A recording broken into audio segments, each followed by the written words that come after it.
Warahmatullah. So in last lecture that was held on Thursday, we started chapter number 2, that is ratio, proportion and unitary method.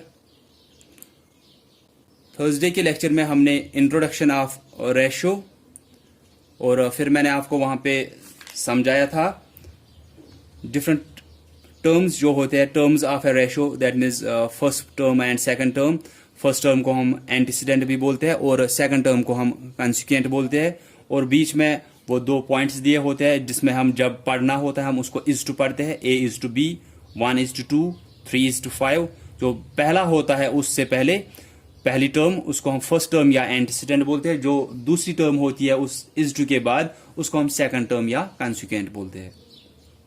फिर मैंने बोला था कि किसी भी रेशो को आप फ्रैक्शन की शक्ल में लिख सकते हो. दैट मीन्स 1:2 को आप कैसे लिखोगे, 1/2. 5:7 को आप लिख सकते हो 5/2. तो किसी भी रेशो को आप फ्रैक्शन की शक्ल में लिख सकते हो, ऐसे ही किसी भी फ्रैक्शन को आप रेशो की शक्ल में लिख सकते हो. Then simplest form of a ratio जो था उसमें मैंने आपको बोला था जब भी कोई भी फ्रैक्शन होती है, जब भी कोई भी रेशो होता है, उसको आप क्या करते हो, सिंपलेस्ट फॉर्म में होता है कि उसको आप रिड्यूस करते हो लोवेस्ट टर्म्स में. उसी को हम सिंपलेस्ट फॉर्म बोलते हैं. वो हम कैसे करते हैं, जैसे आपको एक्सरसाइज 2.1 में ए पार्ट मैंने रखा था करने के लिए. ए पार्ट में से 3 क्वेश्चन, 3 पार्ट बोला था मैंने करने के लिए. जैसे कि पहला पार्ट वहां पे है, आपको मैं वही दिखाऊंगा. पहले 125:175 एक पार्ट दिया है आपको, ठीक है. तो इसमें आपको क्या करना है, आपको सिंपलेस्ट फॉर्म में इसको लिखना है. तो सिंपलेस्ट फॉर्म में आप कैसे लिख सकते हो इसको, आपको लोवेस्ट टर्म्स में इसको लाना है. तो आप पहले इसको फ्रैक्शन की शक्ल में लिखोगे 125/175. ये पहले आया, ये न्यूमरेटर होगा, ये बाद में आया, डिनोमिनेटर होगा, बीच में फ्रैक्शन बार हो गई है एक फ्रैक्शन. अब इसको सिंपलेस्ट फॉर्म में, सिंपलेस्ट टर्म्स में, या हम बोलते हैं लोवेस्ट टर्म्स में लिखना. तो हम क्या करते हैं, हम इसी न्यूमरेटर और डिनोमिनेटर का एचसीएफ निकालते हैं किसी भी तरीके से. मैंने बोला ये नहीं कि आप गेस करते हो कि ऐसे ही एचसीएफ कुछ भी होगा. तो आप क्या करते हो, इसका एचसीएफ और इसका एचसीएफ किसी भी मेथड से निकालो. मैंने आपको प्राइम फैक्टराइजेशन मेथड से उस दिन दिखाया था. 125 को आप देखोगे कौन से फैक्टर्स आते हैं. 5 2s are 10, देन 2 कैरी हुआ, 5 5s are 25. उसके बाद 5 5s are 25. अब ये प्राइम हो गया. यहां पे ये लास्ट वाला डिजिट, लास्ट वाला नंबर जो अगर प्राइम होगा उसके बाद आपको ये फैक्टराइजेशन नहीं करनी होती है. देन 175, 5 3s are 15, 2 हो गया यहां पे, 5 5s are 25. Then 5 7s are 35. 125 के बदले में क्या आया, 5 into 5 into 5, ठीक है, यहां से आया. उसी तरह 175 के बदले में क्या आया, 5 into 5 into 7. उसके बाद एचसीएफ में हम क्या करते हैं, कॉमन देखते हैं कौन कौन सा आया. कॉमन आया 5 दोनों में है ऐसे, तो हम लिखेंगे 5 कॉमन है. 5 फिर से कॉमन है दोनों में, तो हम लिखेंगे 5 कॉमन है. अब यहाँ 5 है वो यहाँ नहीं है, यहाँ 7 है वो यहाँ नहीं है, तो सिर्फ कॉमन क्या आया, 5 2 बार आया. तो एचसीएफ क्या होगा, जितने कॉमन आए होंगे उनका मल्टीपल, 5 into 5. तो कितना आया, 5 5s are 25. तो एचसीएफ जो निकला न्यूमरेटर और डिनोमिनेटर का, उसी से हमको डिवाइड करना है, न्यूमरेटर को भी और डिवाइड करना है डिनोमिनेटर को भी. 125 को एचसीएफ से डिवाइड करेंगे जो कि 25 आया. 175 को भी डिवाइड करेंगे एचसीएफ से जो कि 25 आया. जब आप करोगे फिर यह आपका आएगा 5/7. अब ये लोवेस्ट टर्म्स में सिंपलेस्ट फॉर्म में है, लेकिन ये अब फ्रैक्शन है, हमको किसको लाना था, रेशो को लाना था. तो इसी को वापस लिखेंगे रेशो की शक्ल में 5:7. बस इतना ही करना है. सिर्फ क्या करना है, पहले इस रेशो को फ्रैक्शन की शक्ल में लिखेंगे, फिर न्यूमरेटर और डिनोमिनेटर का एचसीएफ निकाला, वो 25 निकला. जितना एचसीएफ निकलेगा उसी से डिवाइड करना है न्यूमरेटर को भी और डिनोमिनेटर को भी. फिर जो नई फ्रैक्शन आपको मिलेगी वो आपको सिंपलेस्ट फॉर्म में होती है, सिर्फ उसको क्या करना होता है, वापस लिखना होता है रेशो की शक्ल में. मैंने पहले ही बोला एक फ्रैक्शन को आप रेशो की शक्ल में लिख सकते हो या रेशो को लिख सकते हो फ्रैक्शन की शक्ल में. तो यही करना था आपको उसमें. देन बी पार्ट में आपको बोला गया है right 3 equivalent ratios for the following ratios. Equivalent ratios लिखने हैं। आपने T1 में पढ़ा था फ्रैक्शंस का, इक्वलेंट फ्रैक्शंस आपने पढ़ा था। तो इक्वलेंट फ्रैक्शंस वो फ्रैक्शंस होती है जिनका वैल्यू सेम होता है। तो हम वो इक्वलेंट फ्रैक्शंस कैसे निकालते थे, वहां पे यहां पे इक्वलेंट रेशियोज है, याद रखोगे। मैं इक्वलेंट फ्रैक्शंस का आपको बोल रहा हूं। इक्वलेंट फ्रैक्शंस वो फ्रैक्शंस हुई जिनका वैल्यू सेम होता है, जैसे 1/2, 2/4, 3/6, ये इक्वलेंट फ्रैक्शंस है। जैसे कि 1/2 आपको दी है एक फ्रैक्शन, इसके इक्वलेंट फ्रैक्शंस आप कैसे निकालते थे, हम कोई नंबर ऊपर भी मल्टीपल करते थे, नीचे भी वही मल्टीपल करते थे। न्यूमरेटर में जो नंबर मल्टीपल करते हैं वही डिनोमिनेटर में भी हमको एक इक्वलेंट फ्रैक्शन मिलती है 1/2 की। ये हुआ 2 1 is 2, 2 2s are 4। फिर से यही 1/2 को आप लो, अब 3 करो न्यूमरेटर में, 3 करो डिनोमिनेटर में। 3 1 is 3, 3 2s are 6। तो जो ये फ्रैक्शंस होती है, ये इस पहली वाली फ्रैक्शन के क्या होते हैं, इक्वलेंट फ्रैक्शंस। हमको अब क्या चाहिए, इक्वलेंट रेशियोज चाहिए। ये सेम ही है, आप सिर्फ ध्यान दोगे मैं क्या करूंगा। इक्वलेंट रेशियोज क्या होते हैं, देखो फिर से मैं बोलूंगा। इक्वलेंट फ्रैक्शंस का हमने T1 में पढ़ा था, फ्रैक्शंस के चैप्टर में, कि equivalent fractions are those fractions which are having same value. मैंने आपको वहां पे उस केक का समझाया था कि अगर हम एक केक के 2 हिस्से करेंगे, मैं एक हिस्सा लूंगा, एक हिस्सा आपको दूंगा, तो मैंने कितना खाया, हाफ खाया केक का। अगर उसी केक के हम 4 हिस्से करते, 2 हिस्से मैं लेता, 2 हिस्से आप लेते, तो फिर भी मैं क्या खा रहा हूं, मैं हाफ ही खा रहा हूं। सिर्फ क्या आ रही है, यहां पे फ्रैक्शन 1/2 आ रही है कि 2 हिस्सों में से 1 खाया, वहां पे क्या आ रही है 2/4 कि 4 हिस्सों में से 2 खाया। जब आप देख रहे हो यहां पे भी मैंने हाफ ही खाया है, यहां पे भी मैंने हाफ ही खाया। ऐसे फ्रैक्शंस को हम इक्वलेंट फ्रैक्शंस बोलते हैं कि इनका वैल्यू सेम होता है। तो ऐसे ही इक्वलेंट रेशियोज का है। इक्वलेंट रेशियोज वो रेशियोज होते हैं जिनका वैल्यू सेम होता है। तो ये कैसे हम निकालते हैं, सिंपली है, हम इक्वलेंट रेशियोज को इक्वलेंट फ्रैक्शंस पहले बनाते हैं। जैसे 1:3 का आपको निकालना है, ये एक रेशियो दिया है, इसके इक्वलेंट रेशियोज निकालने हैं। आप इसको पहले लिखोगे फ्रैक्शन की शक्ल में 1/3। अब आप इस फ्रैक्शन के इक्वलेंट फ्रैक्शंस निकालो, उनको वापस लिखो इक्वलेंट रेशियोज में। कैसे कि इसको इसको 2, फिर से इसी 1/3 को लेंगे, 3 मल्टीपल, फिर से 1/3 को लेंगे, 4 मल्टीपल। आप देखोगे अब नए क्या बनेंगे, 2 1 is 2, 2 3s are 6, 3 1 is 3, 3 3s are 9, 4 1 is 4, 4 3s are 12। ठीक है, क्या किया हमने, एक रेशो दिया है हमको 1:3, हमने उसको पहले एक फ्रैक्शन बनाया जो कि 1/3 बन गई। अब 1/3 जो है वो एक फ्रैक्शन है, उसके हम इक्वलेंट फ्रैक्शंस निकालेंगे। करना क्या है हमको इक्वलेंट रेशियोज इसके निकालने हैं, लेकिन हम सीधे इक्वलेंट रेशियोज नहीं निकालते हैं, हम पहले इसको एक फ्रैक्शन बनाएंगे, फिर इक्वलेंट फ्रैक्शंस बनाएंगे इस 1/3 के। 1:3 दिया है, उसको 1/3 लिख सकते हैं, किसी भी रेशियो को फ्रैक्शन बना सकते हैं। अब अगर ये फ्रैक्शंस इनके बन गए, इनको वापस रेशियो की शक्ल में लिखो, 2:6, 3:9, 4:12। ये सभी जो है ये इक्वलेंट रेशियोज इसके हैं। ठीक है, बस इतना ही करना है कि एक रेशियो दिया है, उसको पहले फ्रैक्शन की शक्ल में लिखा, उसके फिर इक्वलेंट फ्रैक्शंस निकाले। जब इक्वलेंट फ्रैक्शंस उसके निकाले, उसके बाद उनको वापस रेशियो की शक्ल में लिखो, ये हो गए इक्वलेंट रेशियोज इसके। तो फिर से मैं एक और पार्ट दिखाऊंगा, आपको ये ठीक से समझ में आएगा। आप यही लेक्चर वहां पे अगर कोई पॉइंट समझ में नहीं आता उसको फिर से देख सकते हो, आपको फिर से ठीक से समझ में आएगा।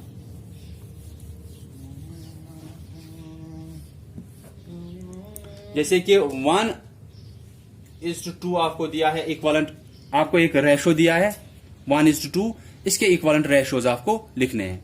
तो इक्वलेंट रेशियोज हम सीधे नहीं लिखते हैं, हम पहले इसको एक फ्रैक्शन बनाएंगे, ये क्या बनेगा 1/2। अब इस फ्रैक्शन के इक्वलेंट फ्रैक्शंस हम बनाएंगे, वो कैसे बनाते हैं, इसको हम करते हैं मल्टीपल 2, नीचे भी और ऊपर भी, फिर से 1/2 लेंगे, ऊपर 3 मल्टीपल, नीचे भी 3 मल्टीपल, 1/2 लेंगे, ऊपर भी 4 मल्टीपल, नीचे भी 4 मल्टीपल। एक रेशो दिया था, उसको फ्रैक्शन बनाया, उसके इक्वलेंट फ्रैक्शंस निकाले। वो क्या रहे, 2 1 is 2, 2 2s are 4, 3 1 is 3, 3 2s are 6, 4 1 is 4, 4 2s are 8। तो ये इक्वलेंट फ्रैक्शंस निकले, इनको वापस रेशो बनाओ। 2:4, यह आएगा 3:6, यह आएगा 4:8। तो ये से भी जो है ये किसके इक्विवेलेंट रेशोज है, 1:2 के, क्योंकि हमने 1:2 को ही एक फ्रैक्शन बनाया, उसके इक्विवेलेंट फ्रैक्शंस बनाए, उन फ्रैक्शंस को वापस रेशो की शक्ल में लिखा, वो इक्विवेलेंट रेशोज हो गए इसके। बस इतना ही करना है आपको।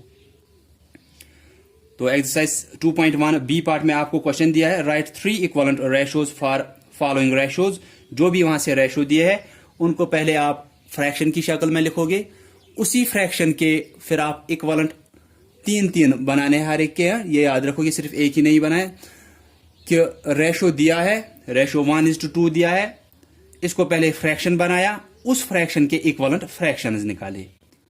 2 multiple, 3 multiple, 4 multiple, 5 multiple, 6 multiple, जो भी आप करना चाहो कर सकते हो, क्योंकि आपको फर्स्ट 3 या फर्स्ट 5 का पूछा नहीं गया है।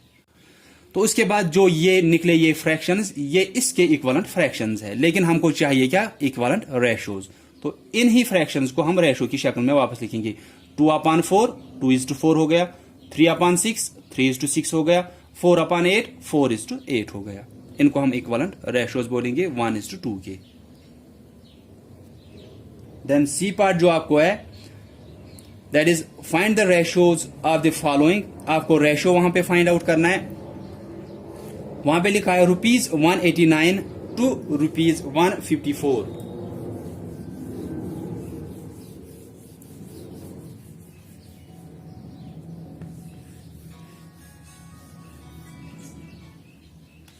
तो सी में हमको पहला वाला पार्ट जो दिया है, दैट इज ₹189 to ₹154। इसका रेशो आपको निकालना है।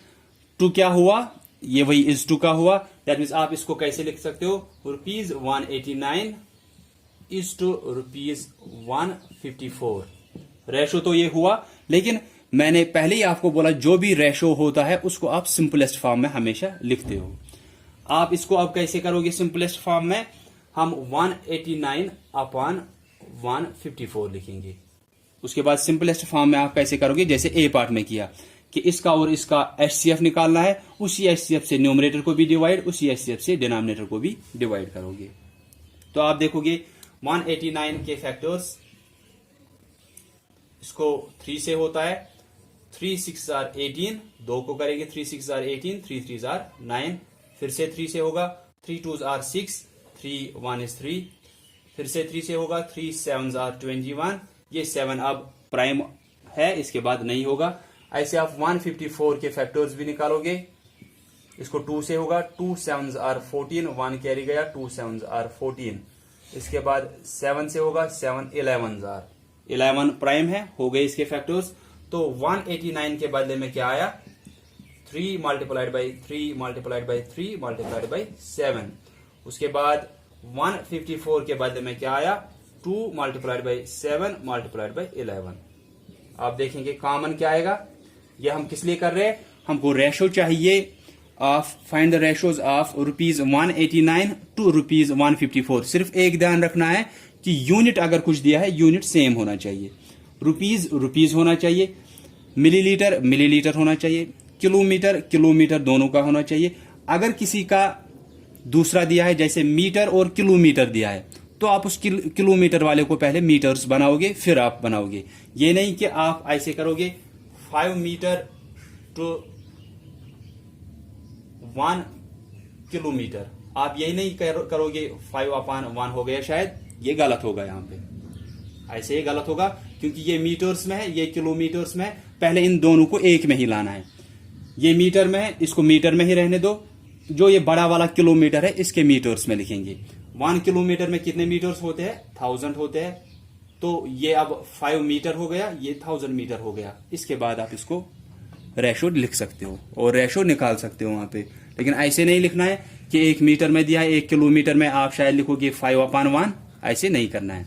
तो हम वापस आएंगे इस पार्ट की तरफ। ये रुपीज में दिया था, ये भी रुपीज में, इसीलिए हमने क्या किया, 189 is to ₹154 लिखा। फिर इसको लिखा वापस फ्रैक्शन की शक्ल में। अब इसको सिंपलेस्ट फॉर्म में लिखना है। वो कैसे लिखते हैं, न्यूमरेटर और डिनोमिनेटर का HCF निकालेंगे। HCF जब हम निकाल रहे हैं, वो क्या निकल रहा है, यहाँ पे 3 है, यहाँ 3 नहीं है, फिर से 3 यहाँ नहीं है, 3 यहाँ नहीं है, उसके बाद 7 यहाँ पे भी है, 7 यहाँ पे भी है, बाकी कोई कॉमन नहीं है। तो सिर्फ कॉमन क्या है 7, तो HCF भी क्या होगा, सिर्फ 7 ही होगा। तो HCF 7 आया। इसका मतलब है आपको न्यूमरेटर को भी 7 से डिवाइड करना है, डिनोमिनेटर को भी 7 से डिवाइड करना है।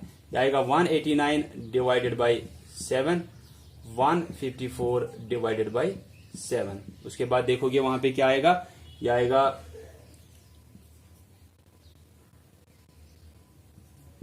27 अपॉन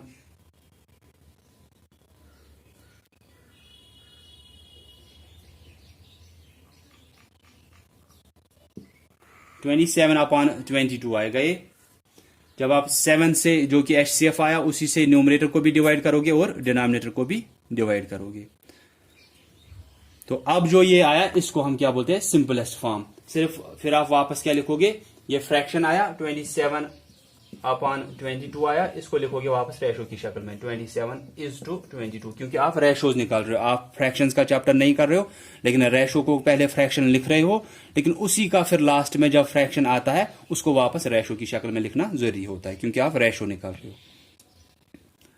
तो सिर्फ ध्यान किसका रखना है, जो मैंने बोला कि यूनिट इन दोनों का सेम होना चाहिए। मैं एक पार्ट यहां पे दिखाऊंगा जिनमें की यूनिट अलग अलग दिए होंगे, तो आप वहां पे बड़े वाले यूनिट को छोटे वाले में देखोगे कितने आ रहे हैं, फिर आप उसको रेशो की शक्ल में लिखोगे। तो जैसे कि आपको दिया है थर्ड पार्ट इस सी का 195 मीटर्स टू 65 किलोमीटर्स ऐसे दिया है। तो आप ये नहीं लिख सकते हो 195 अपॉन 65 या 195 इज टू 65, फिर आप उसको लिखोगे 195 अपॉन 65, ये गलत होगा, क्योंकि आप देखोगे ये मीटर्स में है, ये किलोमीटर्स में है, इसको आप रेशो की शक्ल में सीधे नहीं लिख सकते हो। तो ये छोटा यूनिट है, इसको हम वापस लिखेंगे 195 मीटर्स, फिर टू 65 किलोमीटर्स को कन्वर्ट करेंगे मीटर्स में। 1 किलोमीटर में होते हैं 1000 मीटर्स, तो 65 को मल्टीपल करना है उसी 1000 से, ये फिर मीटर बन जाएगा। ये आ गया 195 मीटर, वहीं से टू ये आएगा 65 और इसके साथ 3 0। अब ये भी मीटर है, ये भी मीटर है, उसके बाद आप लिख सकते हो 195 इज टू 65000, 195 अपॉन 65000, फिर आप इसको सिंपलेस्ट फॉर्म में लिखोगे। ऐसे ही आपको दिया है फोर्थ पार्ट ₹4.5 टू 80 पैसा, एक रुपीज में दिया है, दूसरा पैसे में दिया है। तो पैसे को आप वैसे ही रखोगे, आप सिर्फ रुपीज को कन्वर्ट करोगे पहले पैसे में। तो 4.5 रुपीज की जगह पे पैसे में लिखना है। तो अगर ऐसे लिखा है कि 4.5 रुपीज दिए है, इसको कन्वर्ट करना है पैसे में, तो आपको पता है 1 रुपये में होते हैं 100 पैसे, तो 4.5 में कितने होंगे, 4.5 को मल्टीपल करना है 100 से। फिर पॉइंट यहां पे है, 1 के साथ 2 0 है, तो ये 2 डिजिट यहां राइट की तरफ जाएगा, 450 आएगा, 450 पैसे। या ऐसे कि 4 रुपीज में 400 पैसे आएंगे, ये 50 पैसे आए, 450 पैसे। तो 450 पैसे, वहां से दूसरा क्या दिया है 80 पैसे, फिर आप इसको लिख सकते हो 450 पैसे इज टू 80, देन 450 अपॉन 80, ये और ये कैंसिल होगा, इसके बाद 45 इज टू 8 आंसर आएगा। तो सिंपली एक ही यूनिट में पहले लाने हैं, रुपीज रुपीज, या किलोमीटर्स किलोमीटर्स, या मीटर्स मीटर्स, छोटे वाले यूनिट में ही आप रखा करो। अगर रुपीज और पैसे में दिया है, आप पैसे में ही उसको कन्वर्ट किया करो, एक दिया होगा दूसरे को किया करो। अगर किलोमीटर्स और मीटर्स में दिया है, मीटर को वहीं पे रखो, किलोमीटर को कन्वर्ट करो मीटर में 1000 से मल्टीपल। अगर वहां पे मिलीलीटर और लीटर का दिया है, लीटर को कन्वर्ट करो मिलीलीटर में, मल्टीपल उसको करना है 1000। अगर आवर्स और मिनट्स का वहां पे दिया है, तो आप दोनों को क्या कर सकते हो कि मिनट्स में कन्वर्ट कर सकते हो। जैसे कि 1 आवर में 60 मिनट्स होते हैं, तो आवर्स को 60 से मल्टीपल करोगे आपको निकलेगा मिनट्स कितने आएंगे वो।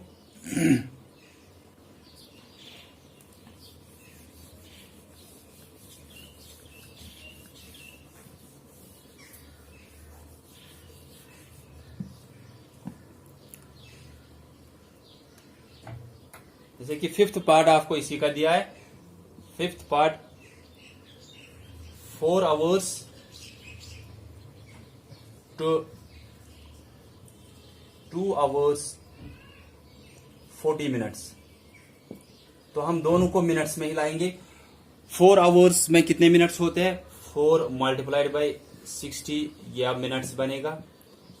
2 आवर्स में कितने मिनट्स होते हैं, 2 इंटू 60, लेकिन इसके साथ 40 मिनट्स भी दिए हैं, वो उसके बाद आप ऐड करोगे इसमें। लेकिन इन दोनों को मल्टीपल करने के बाद फिर ये भी मिनट्स में ही पूरा बन जाएगा। अब ये कितना आएगा, 240 मिनट्स। तो ये आएगा 120 प्लस फिर करना है 40, वो आएगा 160 मिनट्स। अब ये भी मिनट्स में आया, ये भी मिनट्स में आया। अब आप लिख सकते हो 240 मिनट्स इज टू 160 मिनट्स, या फिर इसको लिख सकते हो 240 डिवाइड बाई 160। लास्ट में इसको भी एक जीरो है, इसको भी एक जीरो, ये कैंसिल होगा। आप यहां भी कैंसिलेशन कर सकते हो।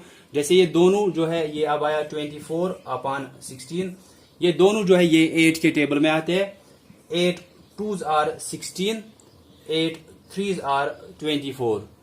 तो आंसर क्या आया, 3:2। या आपको जब आया यहाँ पे 24 और 16, आप 24 और 16 का HCF निकालोगे, उसी HCF से इसको भी डिवाइड करोगे और इसको भी डिवाइड करोगे, और आप देखोगे HCF इनका 8 ही आएगा। तो 24 और 16 का 8 HCF आएगा, उसी 8 से इसको भी डिवाइड करना है, उसी 8 से इसको भी डिवाइड करना है, आपको 3:2 निकलेगा। तो एक ही चीज यहाँ पे याद रखनी है, पहले एक ही यूनिट में लाना है, फिर रेशो में लिखोगे। और बी पार्ट में क्या करना था, 3 इक्वलेंट रेशोज निकालने थे। जो रेशो दिया है उसको फ्रैक्शन की शक्ल में लिखो, उसके इक्वलेंट फ्रैक्शंस निकालो 3-3, उनको ही वापस रेशो की शक्ल में लिखो, आपको इक्वलेंट रेशोज मिल जाएगी। So I hope this is all for today, and if anyone will be having any type of confusion you can ask me. सिर्फ याद रखना है कि सी पार्ट में आपको बार बार बोल रहा हूं कि एक ही यूनिट में पहले लाना है। आप सीधे पैसे और रुपीस को रेशो की शक्ल में नहीं लिख सकते हो, किलोमीटर्स और मीटर्स को रेशो की शक्ल में नहीं लिख सकते हो, लीटर्स और मिलीलीटर्स को रेशो की शक्ल में नहीं लिख सकते हो, या मिलीमीटर्स सेंटीमीटर्स को रेशो की शक्ल में नहीं लिख सकते हो। 1 सेंटीमीटर में 10 मिलीमीटर होते हैं, ये याद रखोगे। दैट मीन्स अगर सेंटीमीटर को आप कन्वर्ट कर रहे हो मिलीमीटर्स में, आपको सेंटीमीटर्स को मल्टीपल करना है 10, आपको वो मिलीमीटर्स में मिल जाएगा। या मिनट्स को सेकंड्स में कन्वर्ट करना है, मल्टीपल करेंगे 60, या आवर्स को मिनट्स में कन्वर्ट करना है, मल्टीपल करेंगे 60। तो उसके बाद ही आप ये रेशो लिखा करोगे। जब आपको यहां से रेशो मिलता है, उसको फिर न्यूमरेटर और डिनोमिनेटर का क्या लिखना होता है, हम सीधे उनका HCF निकालते हैं, उसी HCF से न्यूमरेटर को भी डिवाइड करते हैं और डिनोमिनेटर को भी डिवाइड करते हैं, फिर हमको सिंपलेस्ट फॉर्म में रेशो मिल जाता है। So that's all for today. Thanks all of you for listening carefully.